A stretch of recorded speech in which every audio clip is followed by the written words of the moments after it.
Hey, this is Dylan, and I'm doing a production breakdown for my most recent song, You Say Love So Carelessly.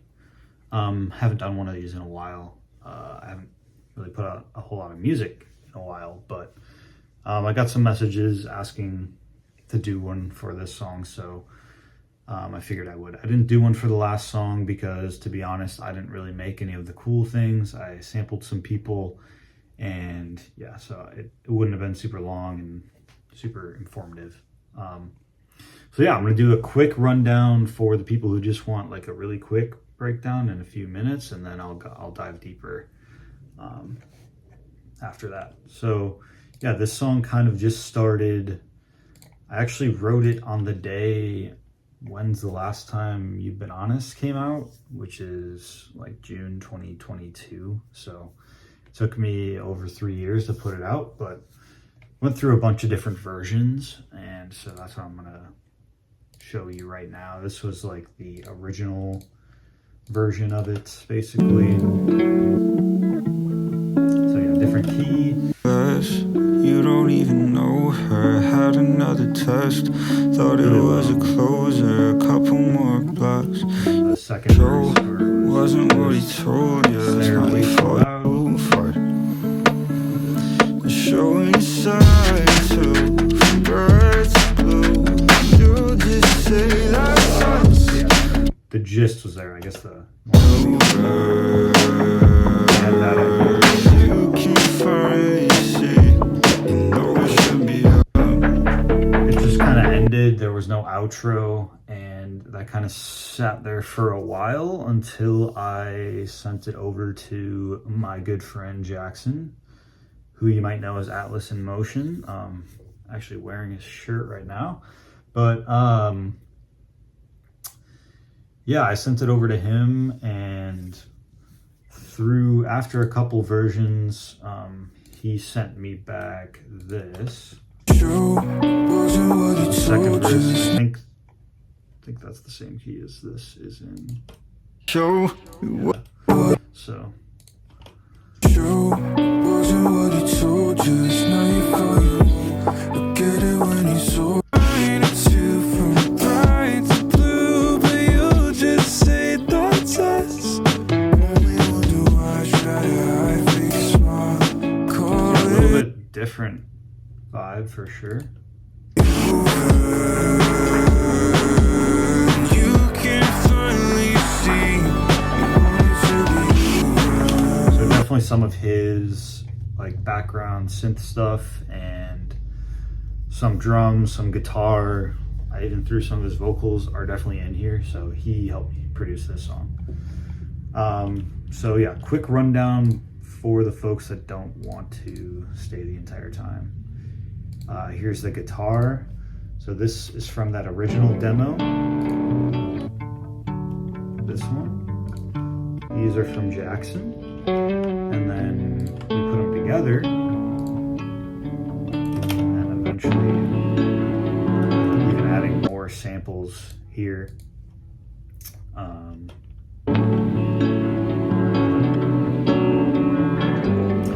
yeah, and then this part of the song, let's just add the pads in here. A lot of these are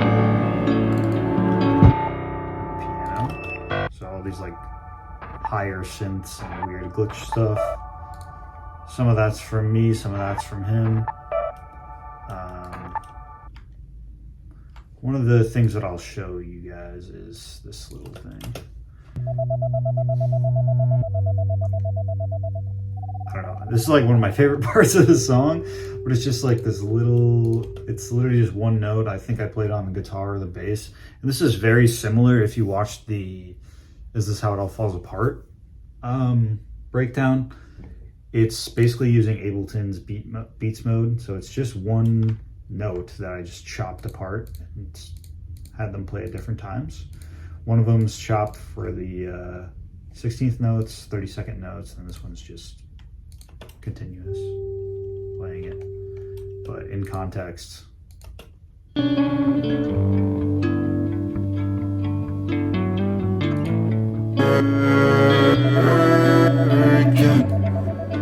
This part. So now, next time you listen to the song, you'll hear that. And yeah, I guess probably you want to see the drums for the bigger part, so.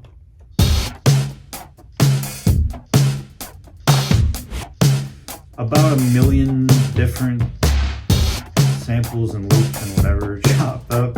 We went through a lot of different versions here. A lot of this stuff is not even active, but one thing that was always there from the beginning was this little glitch thing.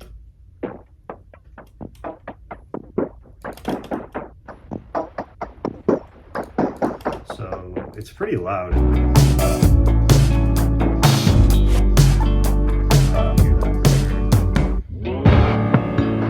then one part that I wanted to change up from Jackson's version that he sent me was I really wanted it to sort of, so right here, it's like getting bigger. Only wonder why I try to figure smiling. I really wanted it to come back down to earth here. Want it to be over. The reason I wanted to do that is because I wanted the bigger section to feel bigger. Want it to be over.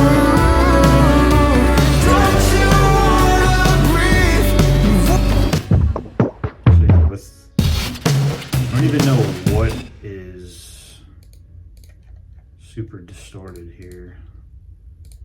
Oh, is it? So it's.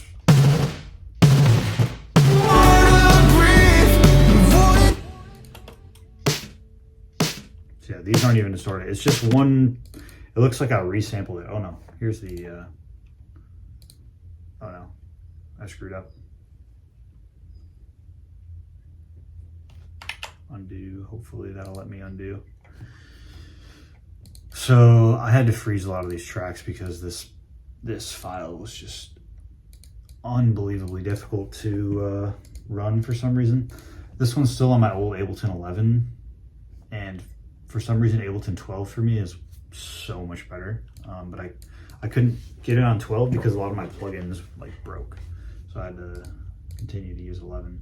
But it's really, it looks like it's just a parallel decapitator, probably Punish. Yeah, Punish, not even all the way, but the Punish knob. If I take this part off,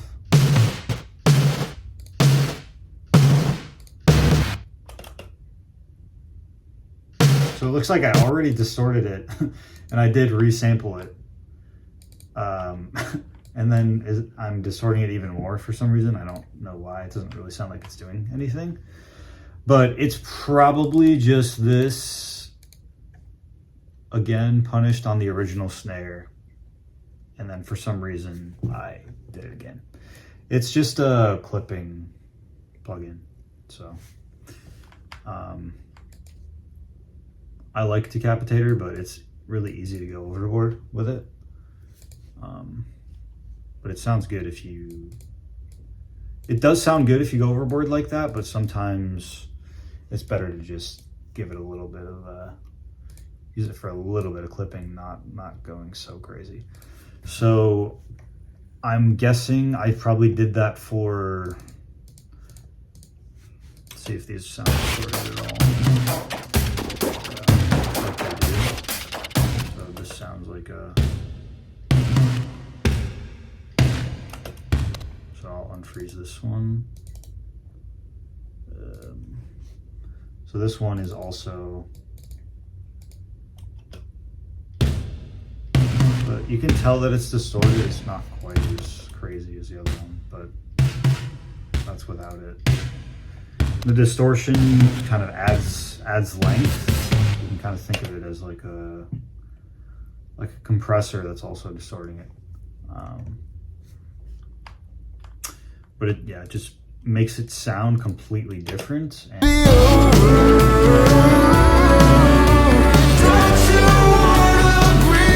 kind of what I wanted for that. And then I'll quickly go over the end. I'll just go element by element, just for the people who don't want to stay too long. I know I've kind of already gone pretty long for those people, and I'm sorry. but let me take out the vocals. So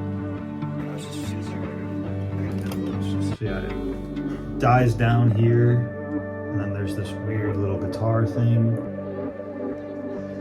That's just like a splice sample that I stretched out and chopped up a little bit. And then just random voice memos. No vocals here, but literally just quarter notes on the guitar. And then that original guitar.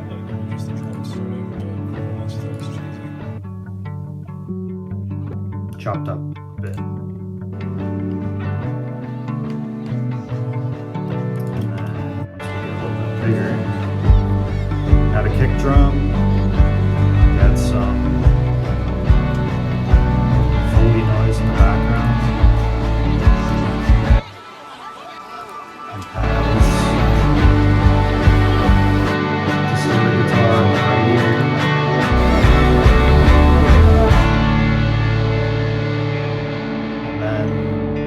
Transitions.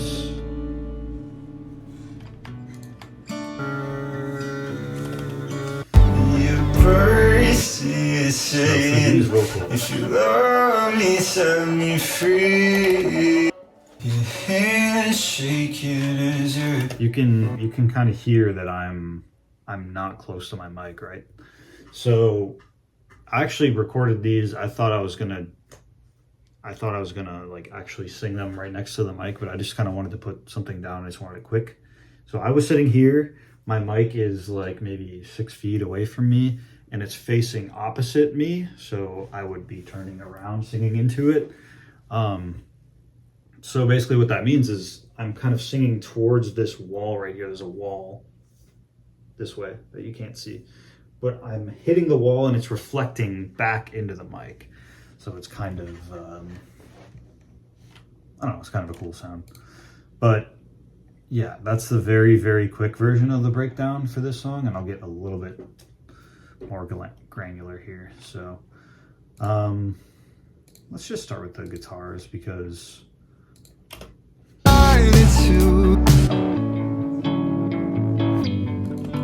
so one part that I want to point out is it starts mono. Obviously this weird intro thing doesn't, but you can tell this is mono. You can see down here the left and the right are at the same level. And then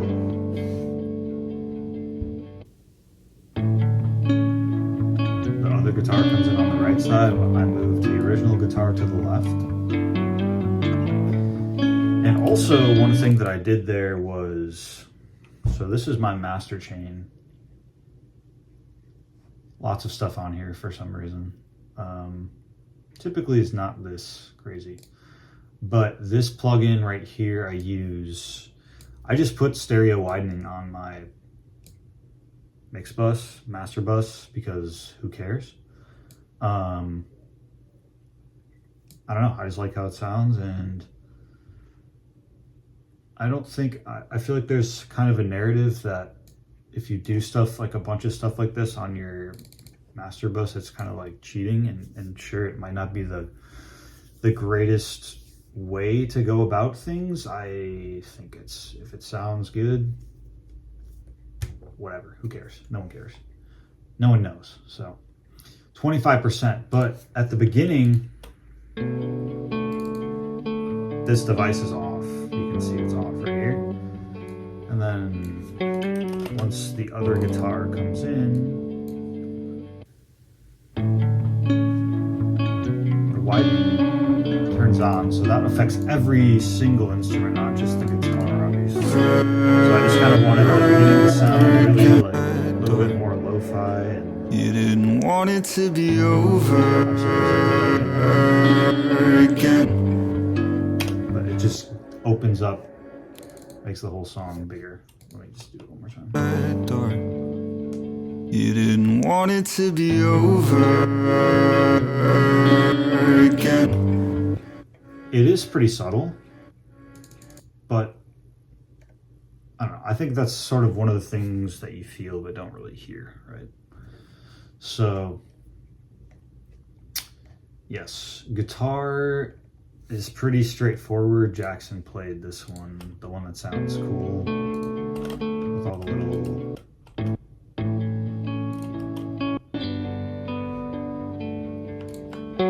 mine is just like very straight 16th notes or 8th notes, whatever. And then basically in this part I added a bunch of samples, just kind of give it a different texture, chords. I guess I could go, so he sent me this like already through an amp and everything. I guess I added some low end and also took out some low end, added some high end. Nothing too crazy. If I took all these off, it'd sound pretty much the same.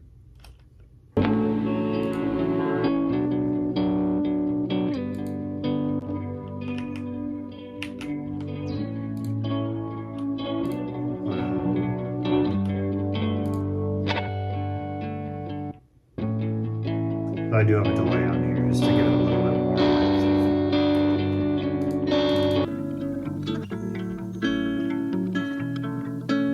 Yeah, like this sounds so bad isolated. Because when I did record this, I'm not saying I'm good at guitar now because I'm genuinely very not good. But I did record this 3 years ago and I was even worse. So it's like chopped up and I don't know. I think that gives it a little bit of character though. So I guess the outro guitar is maybe interesting. Maybe this little LFO thing.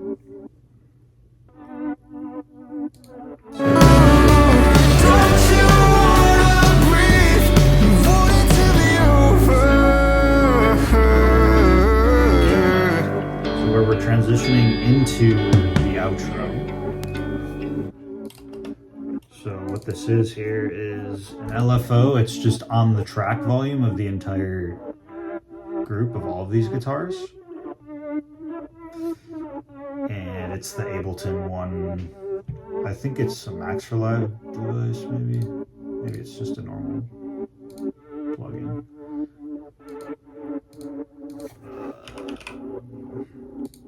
It is a plugin now in 11. But yeah, you can adjust this jitter and smooth sort of thing. So if you go,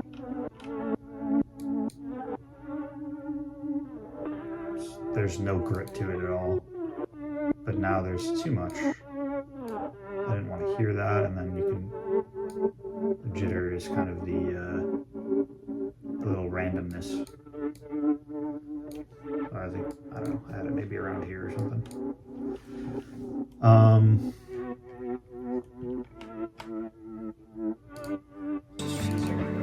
Nothing too crazy there, I don't think. I used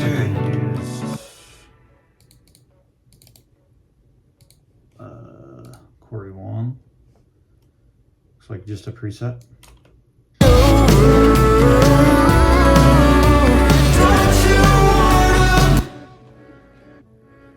Looks like this reverb is on.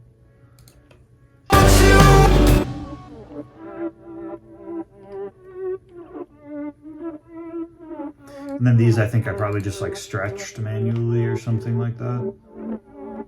Or I wanted them all playing at the same time, so it was like a big chord thing. And yeah. And then the end, the guitars are the original one that I was talking about earlier, and then literally just quarter notes. I think that's this. Yeah, it looks like I resampled it, so it's not the original recording, but it's literally just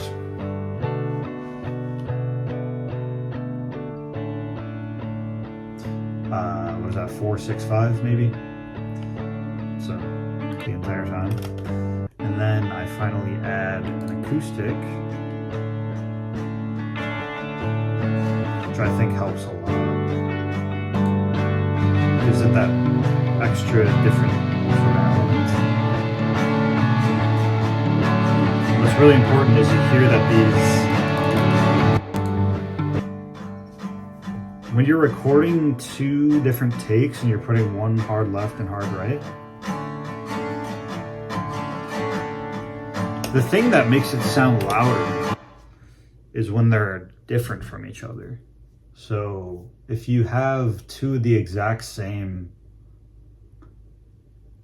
recordings, like you just recorded one time, duplicated it, and then put one left, one right, they're the exact same signal, so their phases will cancel out with each other, and it'll sound very weird, and it'll sound quieter too. So what makes you notice this stuff is when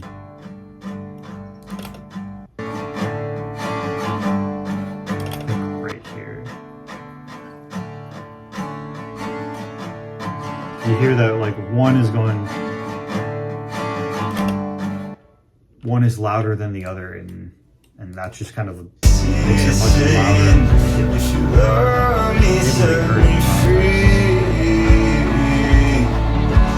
That perceived whiteness effect. If she had what you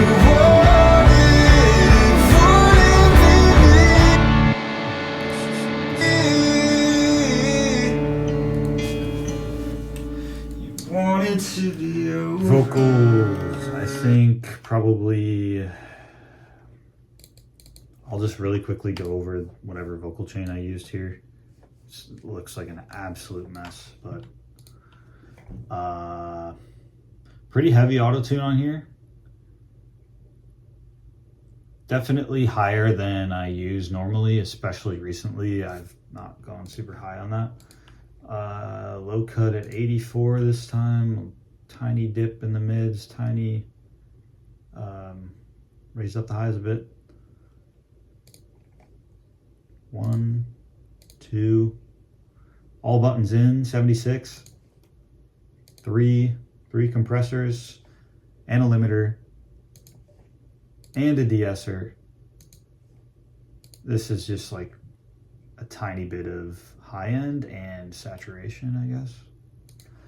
And then, let's see what I got going on here.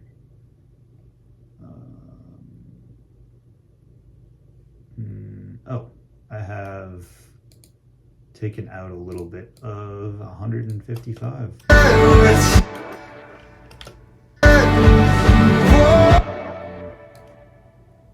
Yeah, I don't really know why, but I did that, I guess.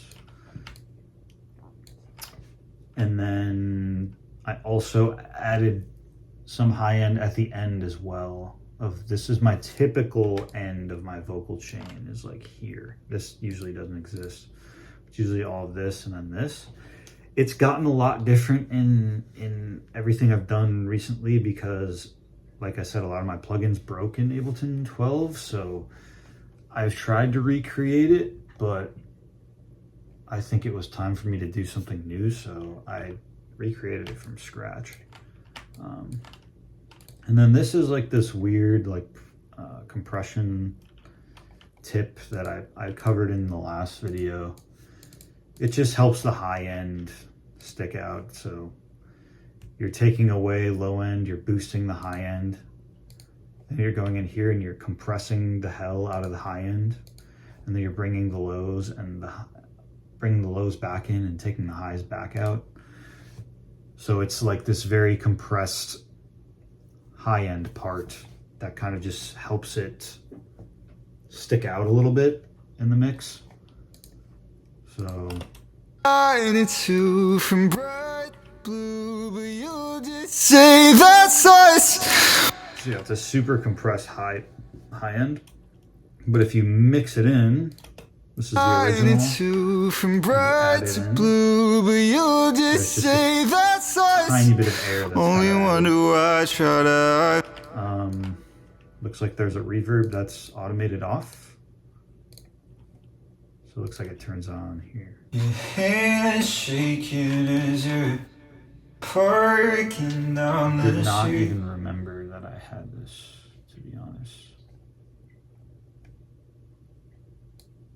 8% Minds very, racing through. very small and short delay reverb. There's a soothe on here. It's literally used for one word because I hated how certain words sounded, because I think the S's were getting crazy and I couldn't de-S it for some reason. There is a gate on here. I don't love how the gate sounds, but it was just what I did at the time, and I don't know. I just did it. And then these are just me changing the volume a million times. So these aren't doing anything except for changing volume. So that was a quick thing of my vocal chain. I'll try to do this quicker. But this is kind of the cool stuff. Background vocals. So what it is obviously me saying over.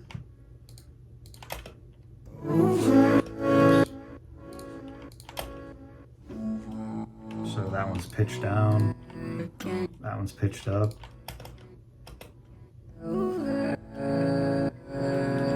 So I think I have this compressor on here, yeah, so it's just a side chain from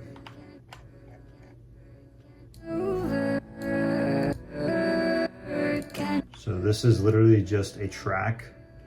This one right here is just a track of quarter note kick drums the entire time. And it's off, obviously. I don't want a quarter note kick note the entire time, but that is what is sent to this compressor that gives it that pumping effect. I'm sure you've seen sidechain compression a million times, so I won't go crazy, but all of them are compressed, and even the lead vocal is compressed. You don't want it to be over again. Be over again. More subtle on here. You don't want it to be over. See the ratios turn again. If I turn it Be up, over again. I turn this all the way down. Be over again. Make it a lot less subtle. Yeah, in terms of vocal, oh no, there is one thing I do want to show you. One of my favorite parts of the song is Putting on a show. What would you say that's us? Only the "That's Us" thing. I really hope it's not something that okay, so it looks like I do have whatever I did to it. that's us. Yeah. So I think I'm also singing pretty far away from the mic there. So I'm probably like, a lot of times what I'll do is I will just like walk all the way in the back of my room, and then I'll turn around and I'll scream, basically looking at that wall. So it's just reflections off of all the walls and stuff that goes to the mic. And it just kind of gives it obviously a more roomy feel, but I don't know. I've just been doing that a lot lately.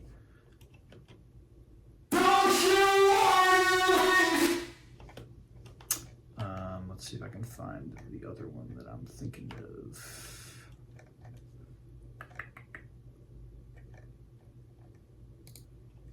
Don't you wanna breathe? So here's Jackson's vocal.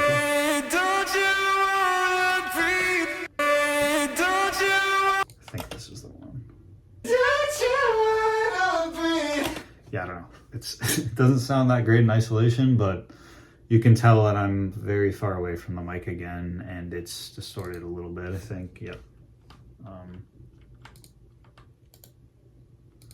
Unfreeze. So trash is I use a lot, and I'm probably using this add muscle preset. Don't you wanna breathe? Doesn't even sound very distorted, but that's definitely what I did here. I guess here I used a captator all the way up. These look like dead on default settings, just turned up the drive. Don't you wanna breathe? Don't you wanna breathe? And then in context, Don't you wanna breathe? let's give this more space and just makes it more interesting. I don't know. I tend to do those type of vocal effects rather than like, you know, the delays and the reverb tail, like edits and cuts and stuff, because I'm not quite as good at that stuff as just singing something, some random harmony or whatever. Yeah, that's pretty much the vocals, I think. Hands shaking as you're parking down the street. I guess the only other part is this like random voice memo stuff. So looks like this even made it in the final version. This is just cut for some reason. I don't know why. They got it on purpose.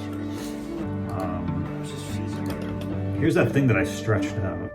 It's just a splice sample. I stretched it out and used, I guess it's panning all over the place. Classic RC20. And then I think if you're an Ableton person, just mess around with these things. I tend to find the beats mode is the easiest way to get something that sounds kind of cool or different. Play around with these arrows and play around with this number. So like if I went like this, it's literally just that. But if I did like 16th notes, this kind of makes them longer. But what I did was I just did this. I don't exactly know what these arrows mean, but besides the point.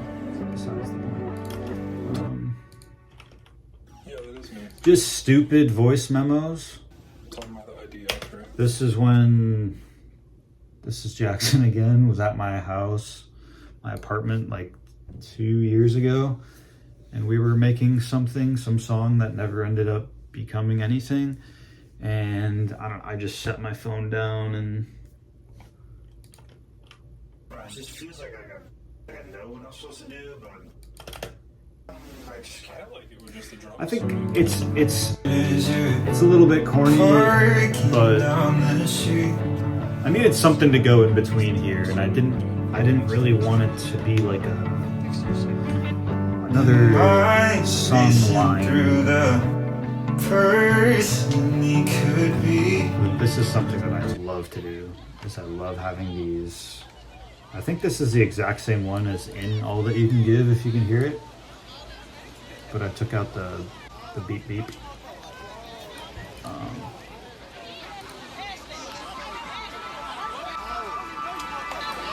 It just, I don't know, it makes it feel real. It makes it feel like you're in a place. And I don't know, I just really like when other people do it, so I tried it and I like it. This is something I added pretty late. It's kind of cool though. It's I'll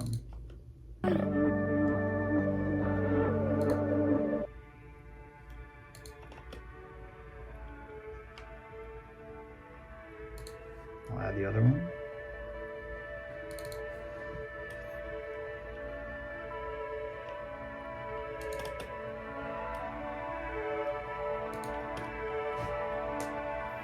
So it progressively builds. So yeah, what it is an arpeggiator, which basically just plays an arpeggio of whatever you set in here. And then I guess for this one, I'm 99% sure this is just some random free contact thing. It might even come with contact, I'm not sure. It's panning left and right randomly. Another RC20 because I always use it. And it's just some random firework riser that you can't even hear, so I shouldn't even have it in there. But yeah, I mean, that's pretty much the whole song. Let me see if I missed anything here. The bass, it's just simple.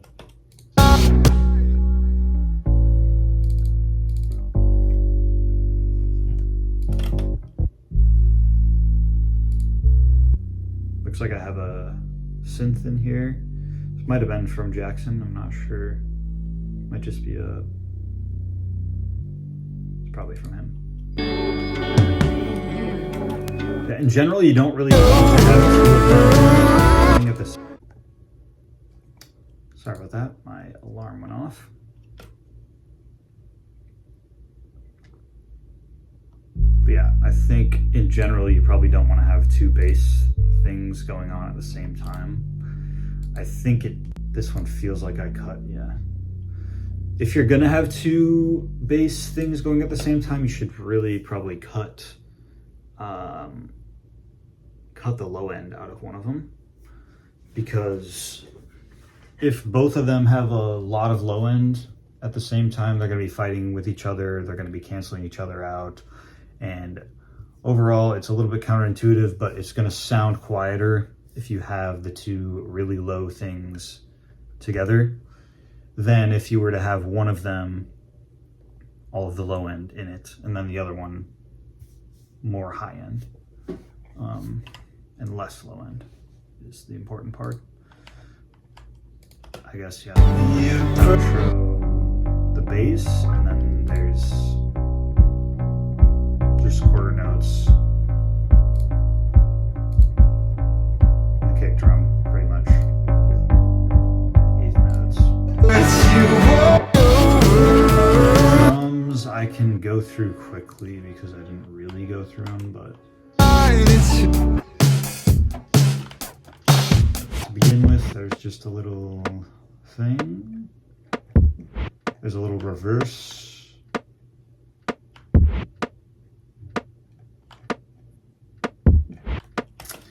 And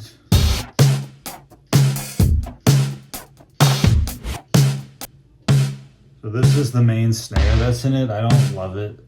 I went through 500 million different snares. You can see all of these are off. I mean, some of these are off. Some of these are layered with it. I just can't pick a snare sample to save my life. A lot of my new songs coming out are me playing on I have like a MIDI drum kit here, like an electronic kit, and they're playing into like a drum plugin. So they're all like the same kit, and it sounds a lot closer to like a real drum kit than something like this. But I think there's a time and place for, I think, you know, a real drum kit in this song probably wouldn't have worked too great.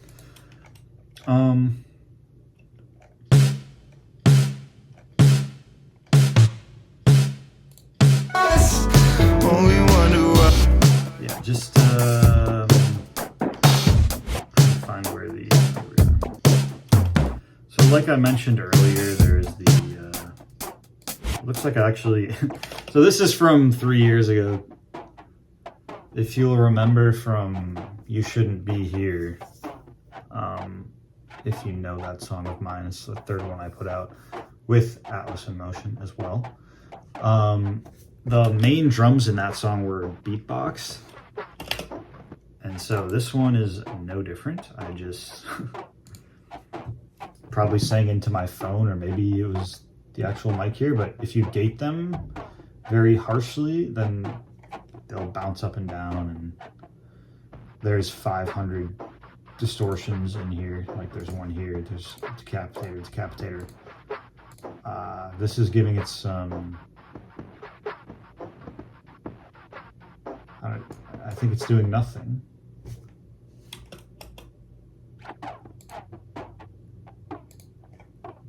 Oh, it's another distortion. It's how whatever saturation is built in, you can change it. This is widening it a little bit. This is just so it doesn't sound as horrible. It's pretty heavy here. If I were to turn this off, it's a little bit harsher. And yeah, cutting low end there. And then on the same track, it's just a different drum loop, just like randomly in here. Finally see, Can't even tell. to be over. It's cool because it's like not in the same time signature, so it's like weird little tiny hits that you'll notice because they don't really sound like the rest of the groove does. But again, probably something that doesn't need to be there, but maybe adds a tiny little bit of a cool little element.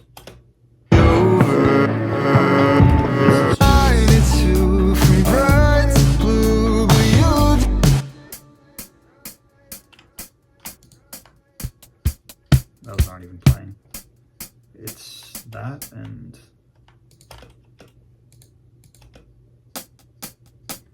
so there are two of them playing. This helps them feel lighter, I guess.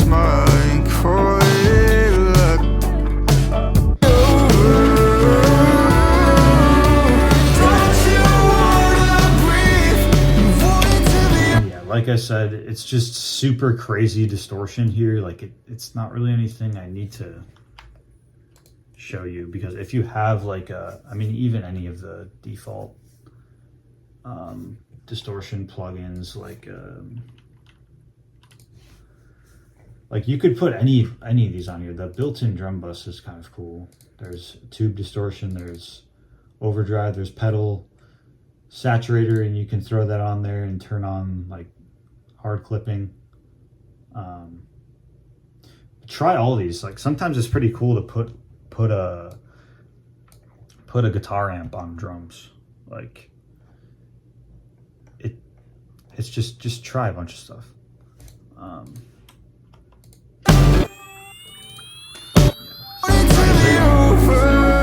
So I'll just play these parts without the vocals.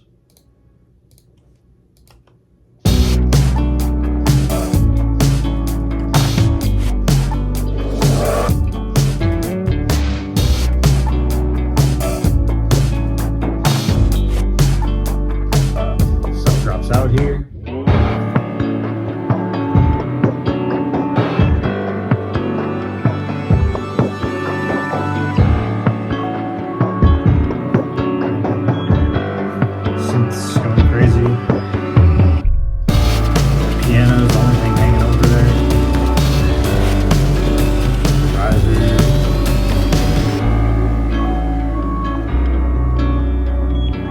It is a little bit of an abrupt ending here, but I don't know.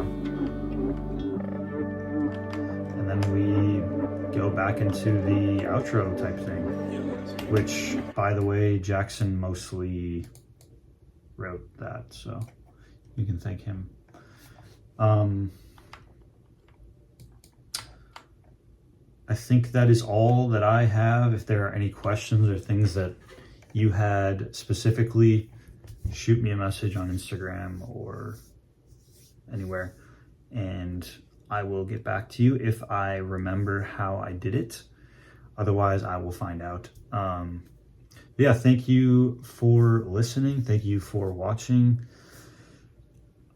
These two songs that I just put out were really transitionary songs. Like, they don't really sound a whole lot like the stuff that I have been making recently, like within the past year or so. They really are like kind of a mix of my old stuff and my newer stuff. I think especially like a lot of the room mic stuff that I was talking about is very present in my newer music. And to be honest, I thought I was going to release everything very quickly, but I'm not too sure that I'm going to do that because I don't know. I don't want to rush the songs, and I think that I'm sort of at a point where they just need to be better. And I don't know. Like, I think these songs that I put out are okay. They're decent, but they're not anything special. So I think especially this song, I just like never really liked all that much, but I would show it to a bunch of people and they always gave me really good responses to this song. So I guess let me know if that is a similar thing with you. But I don't know, I just never super loved this song. I don't know, I think it just didn't end up sounding exactly how I wanted it to. And so that's kind of why I'm excited for my newer music, because I think it's like without a doubt like much easily my best work, and I'm the most proud of it, of anything that I have put out. So if you're still here, I appreciate you, and thank you for following along. Thank you for listening to my music. Thank you for allowing me to not throw this stuff just into a void, and have some people that actually listen and appreciate it, and care about it. So it means a lot to me. It's this is who I am. So thank you.